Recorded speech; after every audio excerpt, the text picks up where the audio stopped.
Welcome to the Refrigerant365 podcast, your home for Refrigerant Insights 365. Today I'm joined by Wynand with Future Green Now. Thank you so much for joining us. Morning. Thanks for having me. Yeah. Appreciate How are you liking the ATMO Summit so far in Atlanta? it. Great one. I think it's a good show. There's good attendance. Variety of people at it, OEMs, end users, manufacturers, contractors. So it's been interesting, good content, and yeah, That's nice great. meeting everyone Yeah, always. yeah, absolutely. And this has been you've obviously come here every year, correct? Yeah. I've been to the US one every year. Had the opportunity to be to a few other ones, Australia, Europe, South Africa. So That's awesome. been with the Atmo crowd for a while. That's awesome. Yeah. So I definitely remember seeing you last year at the Washington D.C.'s. Yeah. So it's good to see you again. No, thank Yeah. you too. And so yesterday you had given a talk on day one about CO2 refrigeration systems. So I thought we could go into a little more detail about that. But Sounds first, I'll good. let you introduce yourself a little bit and tell us about what Future Green Now is. Perfect. Okay. Yeah, thanks. I mean, so Future Green Now, our background, we've been doing CO2 for about 18 odd years. That's where we entered the industry on the back of CO2. So we've been innovating a lot over the years, seen a lot of firsts, done a lot of interesting projects around the world, not just US based. So in our previous life, we designed, manufactured, installed, and then we worked in the consultative role about 5 years ago to support CO2 and the uptake of CO2. We believed we wanted to help the industry grow in that. So we're taking on a consultative role, which is product development, engineering support, engineering of specific projects, but we also brought in a technical aspect, so training, commissioning, field support for, as you would know, these systems are as good as they are looked after at. So, Correct. So it's good to support. There is a need to support CO2 from the ground up. Okay, so the mission of your company essentially is to support CO2 systems That's it. from start to the Start to finish. okay, That's it. right, throughout the life cycle. And spread the knowledge as much as we can. That's awesome. Yeah, and you have a fantastic team, right? So Yeah. you have an incredible team of experts. Now we got a good team, and yeah. they're all good in what they're doing and all experts in what they're doing. Yeah, So yeah. Fantastic. Thank you for that introduction to your to Future Green Now. And so yesterday you talked about day one of the conference. You gave a talk on CO2. So Yeah. did you want to sure. go into that a little bit more? Yeah, I think the underlying tone or the outcome of the presentation was, like we said, we've been doing this for a long time and we've seen a lot. We've learned, we've had our mistakes, we've had our issues, we've learned through the years of doing CO2. And I think the key light bulb for us is CO2 is just refrigerant, you need to keep it simple. And there's a lot of aspects on it. So I think you mentioned before, when we started, you said, there is a big aspect of fear Yeah. when it comes to CO2, and whether that is lobbyists or Right. you can go Yeah. into what is created this fear factor around CO2, but the reality is, and the sad reality is, that I think there is an aspect of fear around CO2, that it's complex, it's highly cost, it's not efficient, and I think the goal was to break that down a little bit, to go and say, firstly, take the fear and put it behind you. It's just a refrigerant. Yeah. And if you take the fear out of it, you will simplify your systems. Yeah. And we've seen that no matter what technology you put on a system, no matter how you look at a system, if you don't take the complexity out of a system, you don't see the efficiency benefit, number one. Number two, the cost factor associated with it goes down if you simplify systems. And then number three, the support from the ground up. It's easier to train guys on a system that's easier to follow, easier to understand, than it is with throwing a massively overcomplicated system at the technicians and at people in the ground that has to do it from day one. Okay. Yeah. And you mentioned the different concerns that people have with CO2. And how would you address each of those concerns? How would you negate those concerns? I know you went into detail about that yesterday, Yeah. so I thought that was really interesting in the ways that you answered those. And yeah. So I think it's like we said, it's number one, understanding that CO2 is just a refrigerant. There's a lot of stability around CO2 if you think about it.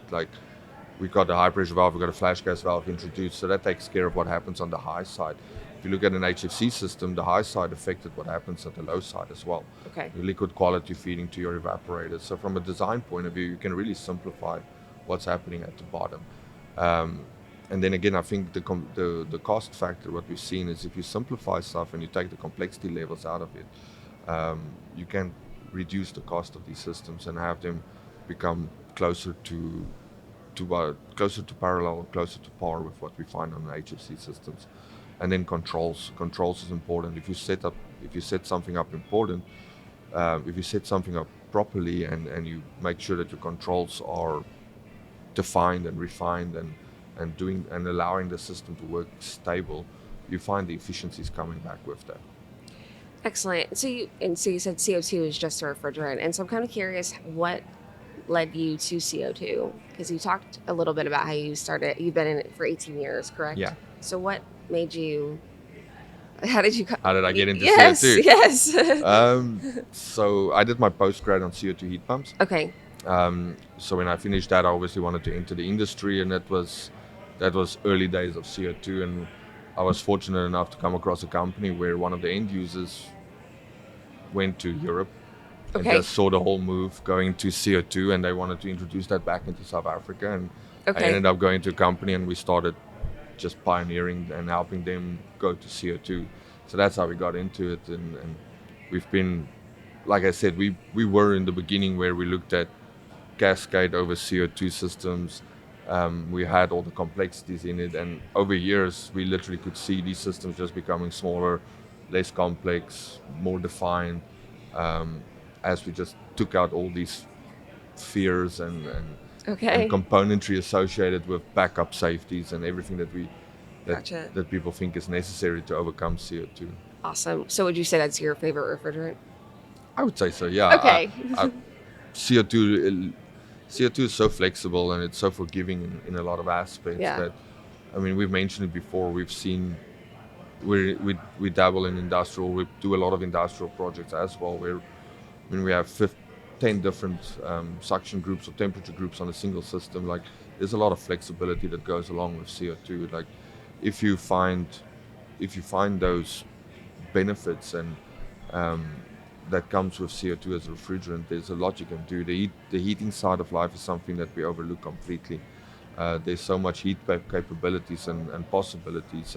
You will see at the show here, there's Refrigeration with chillers for the dairy industry to supply the hot water side of life. There's heat pumps coming into the industry. So there's so much you can do with CO2. You can literally, if you look at what we need from a refrigeration point of view, between hydrocarbons, CO2 and ammonia, we honestly can cover the requirements of the cooling space and heating space in the industry. So we don't need other refrigerants around anymore. I think there's a solution for everything that we want.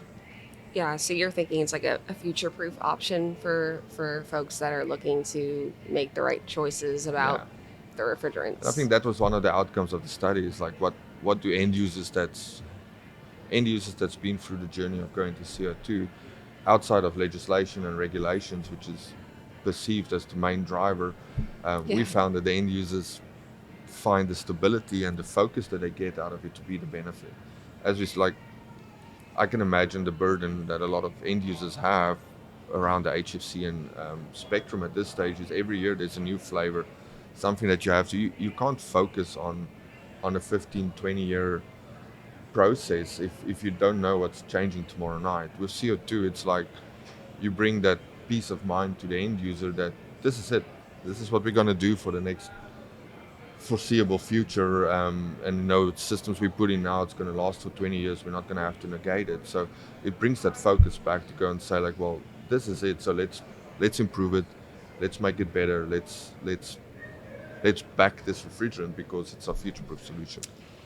Right, and there's a lot of people right now that are really thinking about the HFC phase down in the United States. So I think this is a really good conversation to have about CO2 and how it is a future-proof option. Yeah.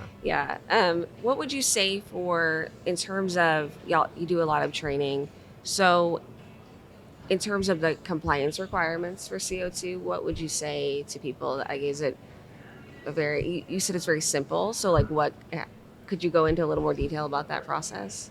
From a training point of view or Yeah, compliance? I, a little bit of both, I guess. I think a lot of in the training that we see as well, again, is a little bit of the fear factor. So I think it's number one is we try to, in the training is we try to break down CO2 again into its basics, to go and say like, we mentioned it before, you take the high pressure valve, you take the flash gas valve, understand what it is and what it has to do.